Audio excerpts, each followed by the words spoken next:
When we set out to work on our next-gen game for the PlayStation 3, we really wanted to do something special, something that was completely different that nobody's ever seen before. You know, we looked at what was out there, the landscape of games that were being developed, and everything sort of had this dark and gray or brown look to it. So we wanted to go completely opposite of that, and we wanted to have a game that when somebody just caught it out of the corner of their eye walking past it in the store, they'd be drawn to it right away and just have to check it out and see what's this game all about. I think one of the key of Uncharted that's gonna really stand out is the fact that everything looks real, and the player is gonna be immersed completely into that game, because you can believe that you are in that jungle. You're gonna see plants moving. You're gonna see real-time lights like the sun and the refraction for the world, like all these things, all these details that you see every day. We were able to produce all of that. When we set off to make a brand new franchise, what we wanted to do was sort of embrace the action-adventure genre in its sort of classic form, but in a contemporary context. So we looked at a load of those matinee serials from the 30s, lots of chases, running around looking for treasure, unlikely allegiances with a whole crazy cast of characters, lots of narrow escapes and risky situations. So we took all of this stuff and then started to look at how we might be able to reinvent it for the 21st century. With the look of Uncharted, we wanted it to stand out from all the other games that are being developed of the next generation consoles. We wanted it to have this lush, organic feel. We didn't want to have the same gritty and dark corridors that so many of these games have you running around shooting aliens and fighting monsters in. We wanted you to be in this lush tropical jungle that really immersed you and made you feel like you could feel the moisture in the air. It's a stylized reality, and there's a little bit of vividness in the colors that we're choosing, and everything's got this sort of larger-than-life quality. Naughty Dog has a legacy to try and put its mark in the art world and in games.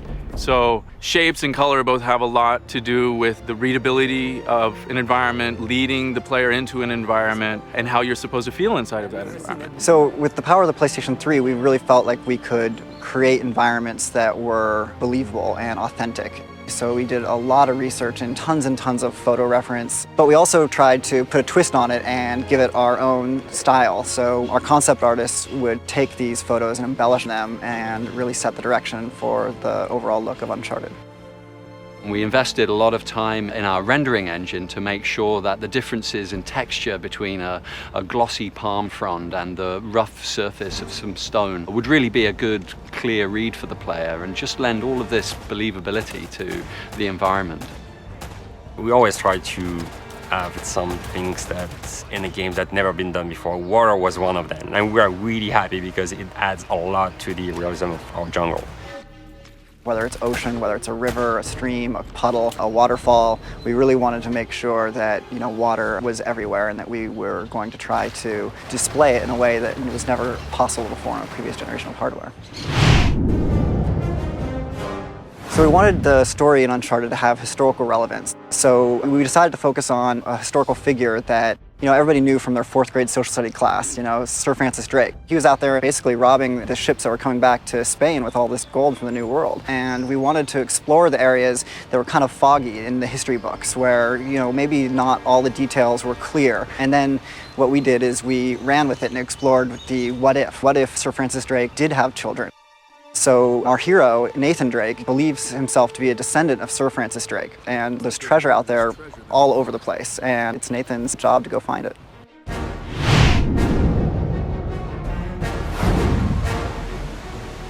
So the gameplay in Uncharted is unique. We really wanted to bring together elements that were in other games, but combine them in a way that you've never seen in a single game before. So we have 3 pillars of gameplay. We have our traversal or platforming mechanics that, you know, we've explored heavily in our past games in Crash Bandicoot and Jak and Daxter. But we wanted to combine that with some really fast action, over-the-top gunplay, and then mix it in with the hand-to-hand melee combat as well. A combination of mechanics and interactions that, you know, you really haven't seen put together in the same way ever before. My main focus on making Uncharted was gameplay, was how does the game feel? How does the game interact with the player? How does the world interact with the player? How enjoyable is the game? What's the fun factor on the game? And if it isn't fun, we try again. We come up with something new and and do it again. We iterated hundreds of times on almost every major mechanic in the game. Our first several attempts at Drake looked fantastic, just like the final product, but they didn't feel good. It has to feel like a Naughty Dog game. It has to be on a dime, responsive. It requires just a lot of back and forth between a programmer and an animator. Making games is not a science, and we don't have a magic formula. We just put in the hard work to make something good, and we just keep trying things until we find something that works.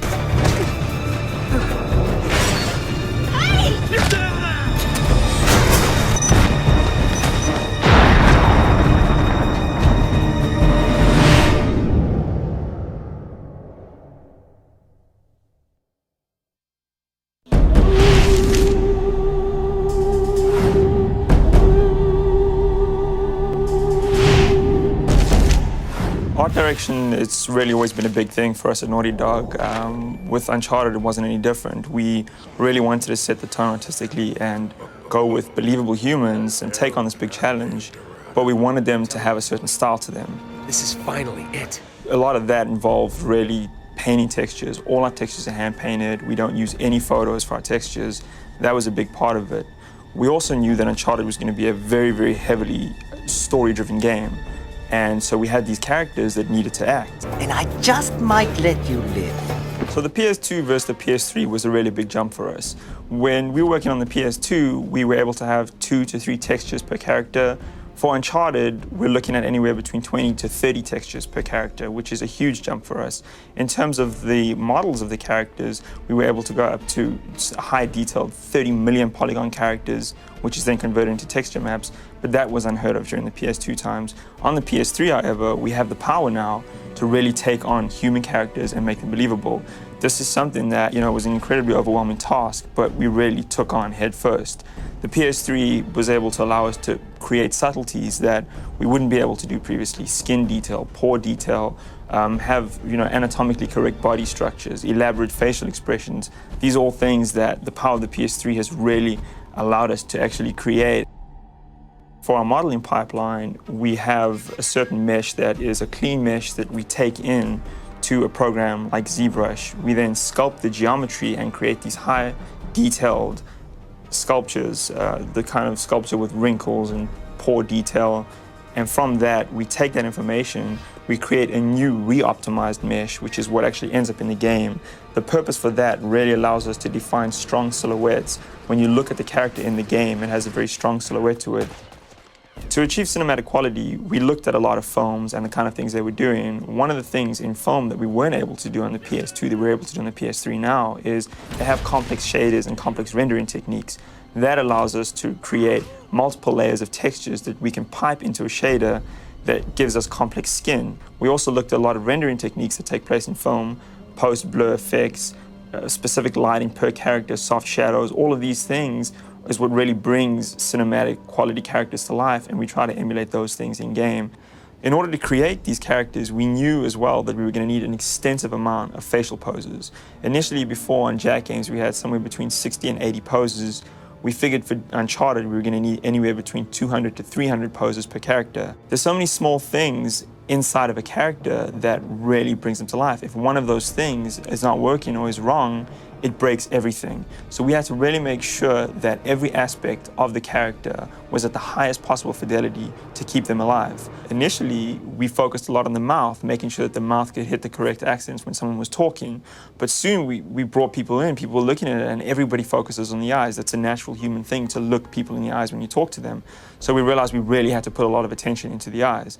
This involved creating movement of the eyelids when the eyeball moved around. We would change the shape of the eyelids.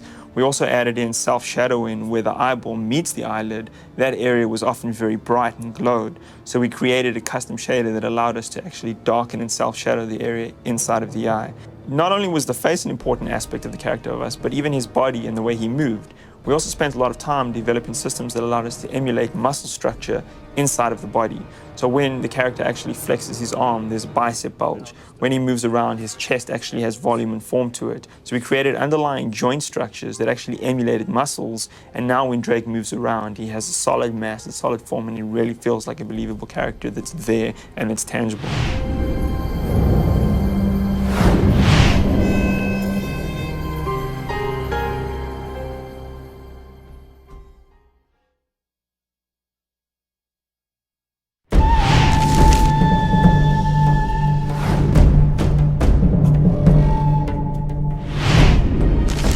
Here at Naughty Dog, animation has always been really important to us and has been heavily focused on.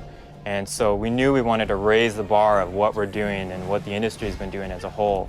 And one of those things is to really allow the character in the game to show emotion. And so you'll really be able to see that he's showing fear, that he's intimidated, that he's confident, or that he's insecure, that he's determined. And so all of that will come out and just really add a lot more life that wasn't there before in the game. We had three main goals animating this character on this project. One of them was to achieve realistic movement with a really good sense of weight, and the other is fluidity. We wanted him to smoothly go from move to move without popping from state to state the way we see in a lot of other games. And you put those two first goals together and you get really fluid animation. It looks really good, but it's really slow and unresponsive. So the third goal, and the most important goal, is to get responsiveness. One of the things that makes Drake so lifelike is the sheer volume of animations that we're doing on this game. We're doing about 10 times more than we've ever done in the past, which is huge. I mean, it's a huge step, 10 times the amount of animation. With the variety that we're adding, the layers that we're adding on top, to try to mask all that so you don't see the same thing, and you see a lot of organic nature of the character, and that really gives it this humanness. What makes this game truly next-gen has been the focus that we're doing on movement. In the next generation, we've seen a lot of great rendering, great shading, polygon counts are up higher, lighting's looking really good. So we've seen a lot of good-looking games from a rendering perspective, and they all look really good from a still frame, but once you start to see them move, that's when they start to break down. The animation quality hasn't risen to that same level at this point. What we found is that it's Drake's imperfections that make him believable. It's him stumbling, it's him not perfectly landing correctly every time. And so one of the things that we wanted to do with him is make him a kind of an everyman put into an extraordinary situation. And we hope that comes across, that he doesn't do everything perfectly every time. PlayStation 3 really opened up the floodgates for us to achieve the goals that we wanted to with the animation. We need much more CPU power than we've ever had before. And the amount of memory that we have to work with now just really allows us to have the quantity and quality that we need, especially with the layers that we're doing and all the processes that are going on right now. It just could not be done in any other way. And if we can do that, then we can tell more of the story during gameplay while he's in the middle of action and while the player is actually going through the levels and going through the game. In the past, the line between cinematics and gameplay has been very clear. You play the game, and then you go into a storytelling moment, then you play the game again. What we're trying to do with Uncharted is to blur that line a little bit more so that you'll be playing the game along and things start happening around you as you're playing, so you're still interactive. A lot of the ways that we're able to tell the story is through the environment, through the other characters in the scene. Don't you guys usually just cut off a finger or something? We don't have to cut to a cutscene in order to deliver a line of dialogue or a story or things that we want to portray to kind of lead the character on and lead Drake and the player on to the bigger story that's unveiling. So all that will happen while you're playing the game.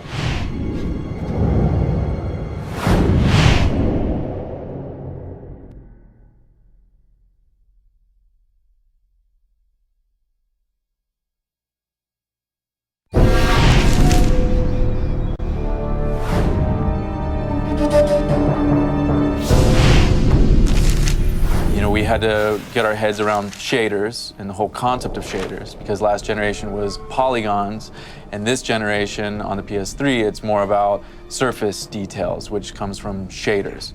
So that's using any number of textures in conjunction to get a rendering effect on the surface of the polygon. So on the PS3, we had to take on a new concept of lighting. You know, HDR lighting, the high dynamic range lighting, gave us the ability to really stretch the values, that scale of contrast, lights and darks in image space to a broader range. So that on the fly, as we're as we're pulling and stretching these ranges and changing the apertures of the camera as we're moving in and out of dark areas to light areas, we're also trying to make it easy on the player's eye and make the screen still readable and playable. For that instant that you come out of the dark and you move into the light, we want that effect of like, oh, there's a lot of light out here, it's a bright sunny day, and we'll pull it back into the range. To do it on the fly and to control it in a way that's manageable and still, it excites the visual aspects, but it doesn't interfere with the gameplay is very important to us in next-gen technology.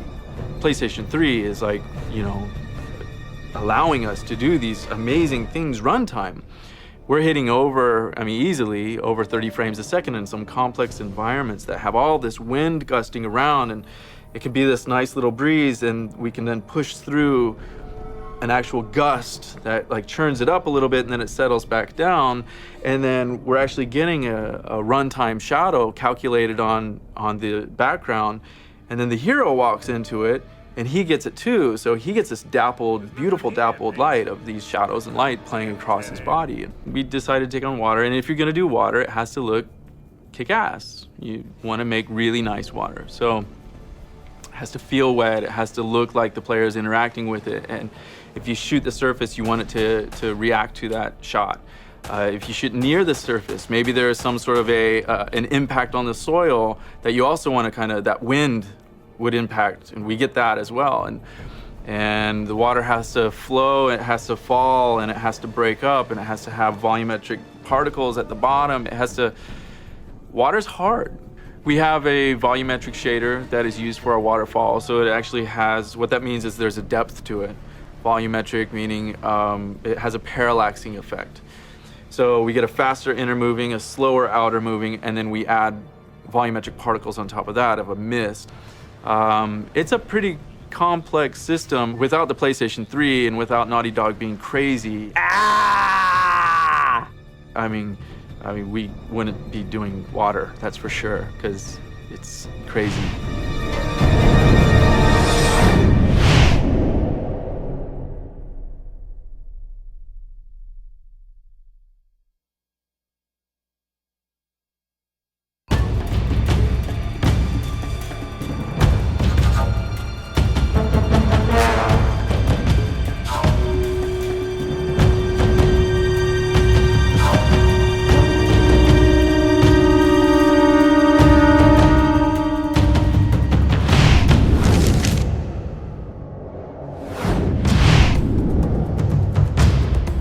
We drew a lot of our inspiration for our characters from the classic pulp action adventure stories that you've seen in books and movies and comics. One of the hallmarks of this genre is the fact that you have a very relatable hero who's kind of an everyman. All of the heroes are really recognizable human beings with all of our strengths and flaws. And we figured out that that was something very important for helping audiences connect with the character. This is finally it. It's not just the fact that you have chases and gunfights and a heroine and all this other kind of stuff. It's the fact that the characters are real people. They can make mistakes, but be heroic. Nathan Drake is our hero, and he's the kind of guy who knows how to handle himself in a tight situation, but he's really just a guy in a t-shirt who finds himself in a difficult situation and has to rely on his wits a lot to save the day.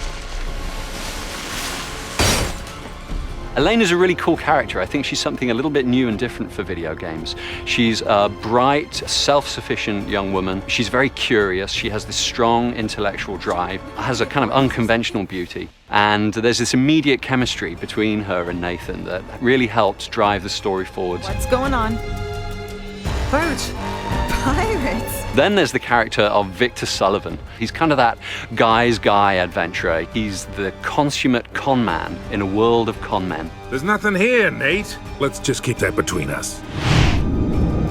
For the first time in Uncharted, we actually had to cast actors who had stage or TV or film experience because we were doing motion capture for all of our cinematic cutscenes. So we have real stage and film actors coming in, getting in the motion capture suit, recording their voice while they're acting out the scene, which I think is really important because you capture that moment rather than having them try to pantomime to some voice dialogue they've already recorded.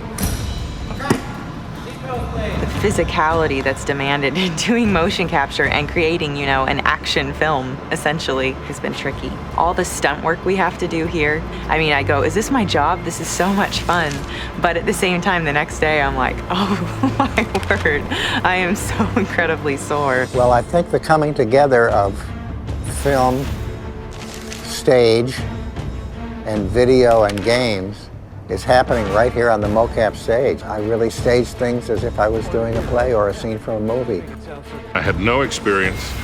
I was flying by the seat of my pants the whole time, scared to death, and having a great time. You know, in front of a camera for film or for TV, you've got a set, and the other actors that are there with you are in their costumes.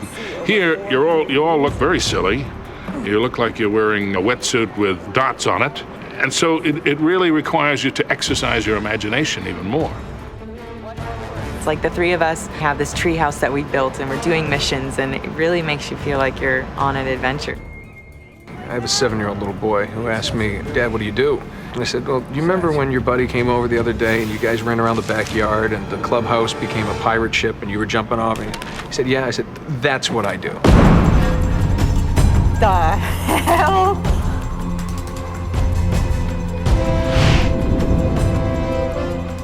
This is not a period historical adventure, it's a contemporary adventure. And so if we went with completely a classic approach to the music, kind of big orchestra, big traditional instruments used in traditional ways, to me that would have felt out of sync. Working in the action-adventure genre musically, you can frequently find yourself falling into a lot of cliche sort of action-adventure things musically. So we've tried really hard throughout the project to do things that people have never heard before. So the composer that we sought out actually is a guy named Greg Edmondson. Really great guy, really talented, and he's the guy that did all of the music for the television series Firefly. The way he was able to take unexpected instruments and use them to sort of support the story in this adventure, I thought, well, here's a guy I think who could get what we're after.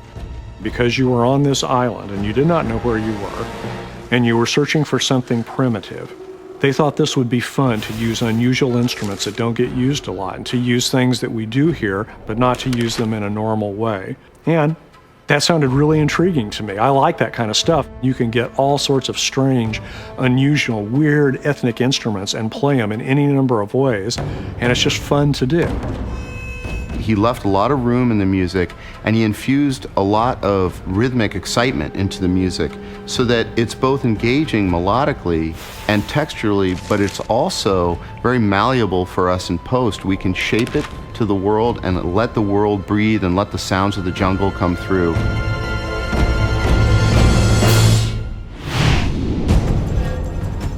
One of the things we try to do with each game we create at Naughty Dog is make it a technical showcase for the PlayStation hardware. So we've got a team of the best engineers in the industry working on this game, and I think we're really going to set the bar for PlayStation 3. We wanted this game to be fun with a ton of different interactions, a ton of different mechanics, but at the same time, we wanted a really good story, to have Drake be a real guy, a character, somebody that I can play, that I can interact with. That was the goal, and that's what we accomplished.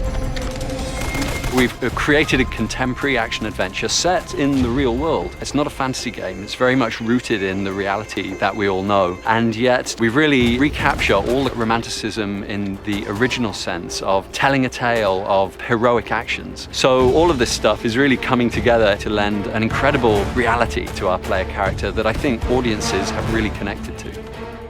I think there's a huge value in going outside your comfort zone. You just don't go right to the obvious. Now, it makes everything much harder, but in the end, it's all worth it. Get something that people haven't seen before.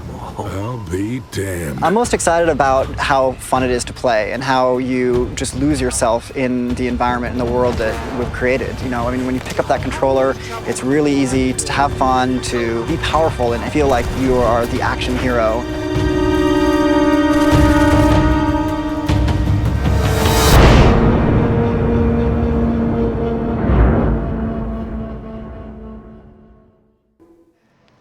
See, when Drake sailed into the Pacific, he took the Spanish fleet completely by surprise. He captured their ships, he took all their maps, their letters, their journals, and he recorded everything in this diary. But when he returned to England, Queen Elizabeth confiscated all his charts and logbooks, including this one, and then swore the entire crew to secrecy. Yeah. See, when Drake discovered something on that voyage, Sully, something so secret and so valuable, they couldn't risk it getting out. All right, Nate, just pretend for a minute that I don't really care about any of that stuff and cut to the chase, would you? A man only interested in the climax. You must be a real hit with the ladies. Never had any complaints. Fine, then I will get to the good part just for you. Oh. Huh? El goddamn Dorado. He was onto something big, all right. Is there anything else in here? Oh, so now you're interested, huh? Yeah. Well, unfortunately, no. Last page was torn out. I'm telling you, Sully. This is it. This is finally it. Yeah. Only we got one little problem. Yes, that's what I said. It blew up. It sunk. No, that's why we have insurance, right? Oh. No, you don't understand, Sully. Oh no, the camera. The camera's fine. Don't worry about the camera. It's still as good as new. Sully, the girl can hold her own. You should have seen her. Fine. You go on out there and you tell her, we just found the lost city of gold. Maybe her producer can get it on the air tonight. Come on. Nate, do you trust me? More or less. Good. Because we're going to have every half-wit scumbag in the world chasing us to this treasure unless we cut her loose right now. You're a real gentleman, Sully. I know. It stinks. She'll get over it. No, I don't care that we're over budget. I mean, do you realize that this could be like the biggest story of the year? No, I don't trust him, okay? That's why we need somebody here fast. So just get me a camera crew, and I promise you that... You son of a bitch. Hey! Should have seen that one coming.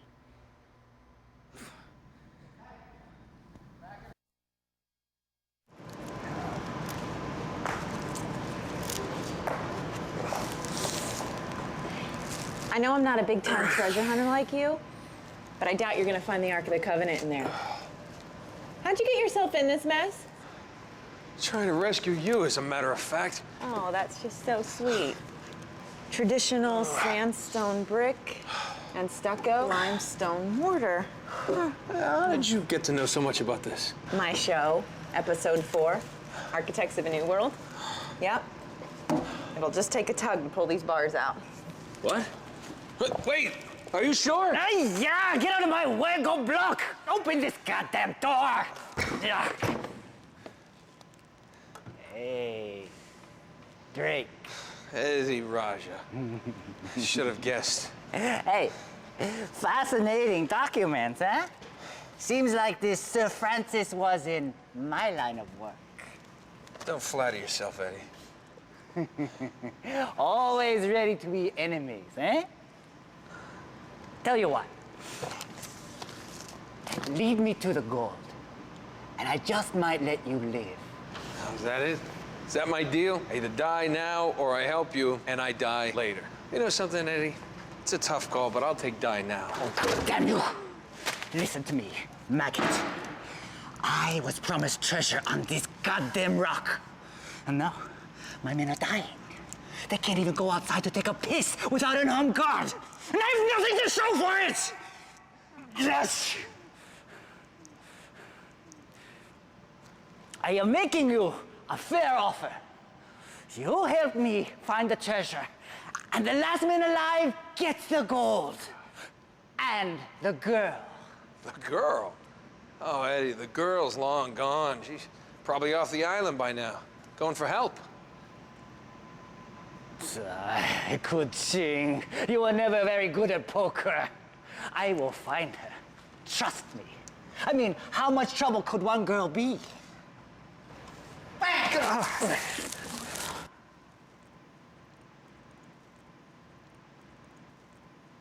Oh, God damn it!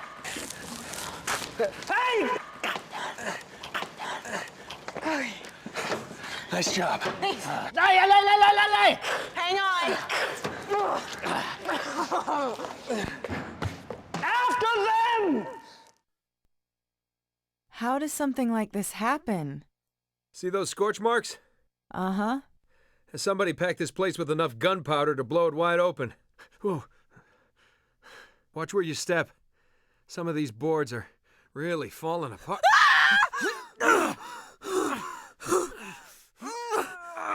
Elena! I can't hold on! Give me your other hand!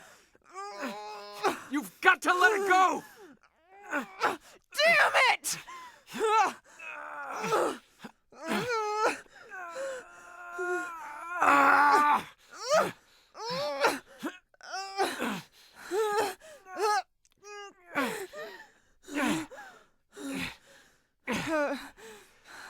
Okay. Oh, shit. It's okay.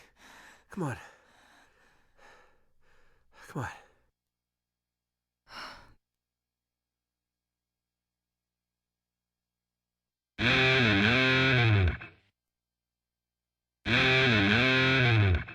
Bonjour, bienvenue à Naughty Dog. Hallo. Salut. Willkommen to Naughty Dog. Shalom. Konnichiwa. Hola, bienvenidos a Naughty Dog. Salam. 欢迎来到 Naughty Dog. Це є, що ми робимо. Das ist, was wir machen. Harde wir. Enjoying Karmas. Voici ce qu'on fait ici. והנה זה מה שאנחנו עושים פה.我々の仕事場です. On va voir tout ce qu'on fait ici.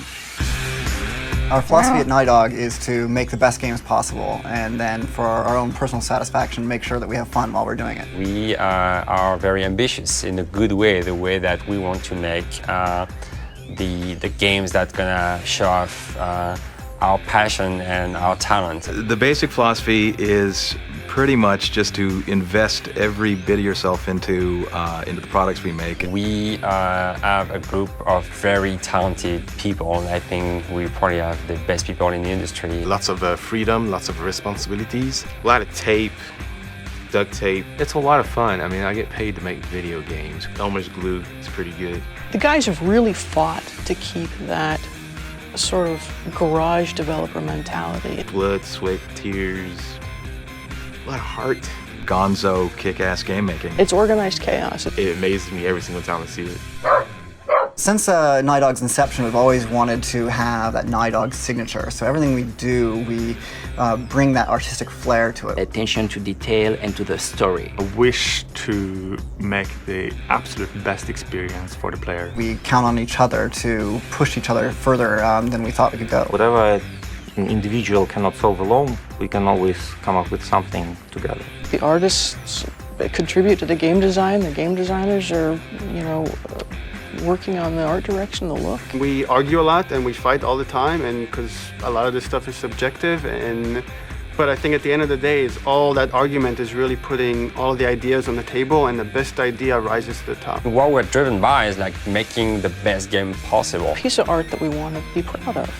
A game that we'd want to play. It's not ego or anything like that. It's just all about the game. That's the key of the success. Trying to get the damn game to work. I'm in deep shit. Can I see my family now? Naughty Dog actually started off back in the 80s when Jason Rubin and Andy Gavin called the company Jam Software for Jason and Andy Magic. Well, we got on the big stage back in 1996 with the release of Crash Bandicoot on the PlayStation 1. And then when we moved on to PlayStation 2, we developed the Jak and Daxter franchise. Now here we are on the PlayStation 3 launching our brand new franchise, Uncharted, Drake's Fortune. We've grown to, almost 90 people now, so the company's getting pretty large, but we're really trying to maintain that smaller company feel and just keep things fun and relaxed around the office. For me, Naughty Dog is my second family. Guys here, family, close. We do a lot of long hours, but we have fun. Casual Friday all the time. The humor is really open. It's a great work environment. We have yoga classes. It's very Californian. It's good for them to find the resources and the strengths to work here. We have foosball, right? Reigning champion. And then we have ping pong. They're just a bunch of kids. Dodgeball. One time we went on a river rafting trip. Very often we'll just play the game ourselves and try to beat each other. I'm not so much of a game player. Last demo we had, 5 minutes and 37 seconds. Programmers know that they really have to foster a good relationship with the artist. I think the best one was the paintball game. It takes a team effort. Shooting people with paintballs is just fun in general, especially when you're coworkers. Get a ticket. Call the call center. That's all I can do. There's two French people in the company. There's me and there's Pogo. She's a French bulldog. Pogo's a bitch. She's probably the most important French person in the company. She's the little princess. She's our dog here. I am the naughty dog. Little beast. It's always been a tradition to have a dog mascot. When Evan walks around with her, it's like Dr. Evil and his cat. She's my French bulldog. Coming in the morning, right? She's naughty. Sometimes you can smell it, if you see what I mean. Sitting down, getting ready to work. She's always looking for food. Digging through trash cans. Pogo is awesome, especially when she's in my trash can and spill everything on the floor. Nowhere else in the game industry, like company's president is walking around cleaning after the dog. One of the greatest feelings you can ever have in the game industry is shipping a game. When it finally goes Gold Master and you know that all that effort is paid off. For a long time you think, is this really a game? Do we have a game? And then this moment comes along and you play it one day and all of a sudden you realize, hey, this is actually a video game and it's fun. For me is when I see that people can really create and work and they have everything they need to do what they really want to do for the game. I have young nephews that always look forward to playing my games, and it's always something special to see them playing around Christmas and see their face light up, and you get to actually have a hand in making something that creative and that wonderful to play.